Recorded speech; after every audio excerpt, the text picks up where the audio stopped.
The countdown began not with a bang, but with a whisper. 7 days. That was all Elena Vargas had. 7 days to make Damon Thorne, the untouchable titan of tech and occasional B-list movie cameo, pay. He had ruined her sister, broken her, and left her for dead in the merciless glare of public opinion. Now, it was Elena's turn to orchestrate a different kind of ending. Elena used her old connections from her brief, ill-fated stint in PR, a world Damon Thorne had effortlessly navigated.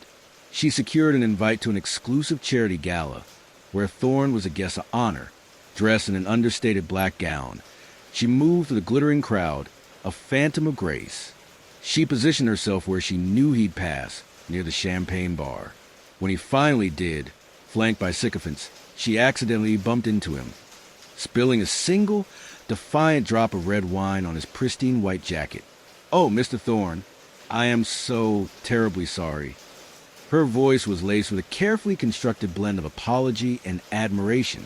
He chuckled, dismissive yet intrigued by her striking features. "No harm done, miss." "Vargas. Elena Vargas." She offered a tentative hand. "I'm a huge admirer of your work. The philanthropy, it's truly inspiring." He preened, just as she predicted. Within minutes, she had secured an invitation to his upcoming private art viewing. The hook was set. Elena arrived at Thorne's sprawling minimalist mansion for the viewing, a carefully selected obscure artist monograph clutched in her hand. She mingled, feigning deep interest in abstract expressionism, all while observing. Thorne was predictably charming, yet distant. He kept a precise schedule.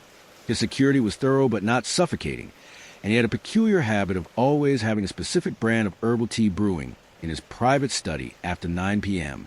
She used the briefest of moments, while he was distracted by a potential buyer, to slip a tiny, almost invisible listening device beneath the ornate desk in his study.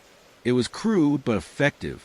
The next 24 hours were a blur of hushed conversations and static.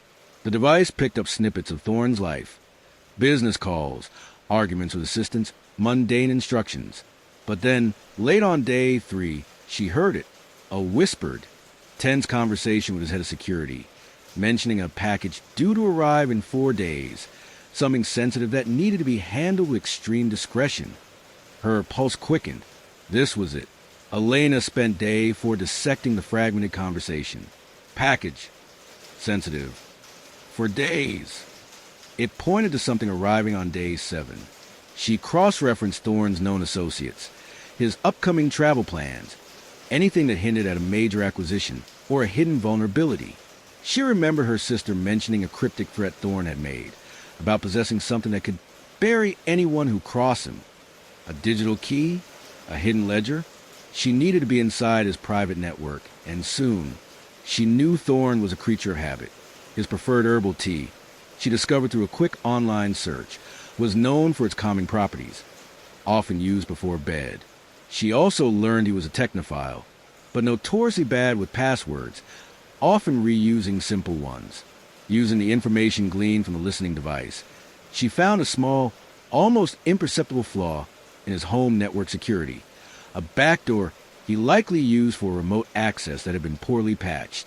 She began crafting a sophisticated, yet seemingly innocuous, phishing email, designed to look like a software update from one of his trusted vendors.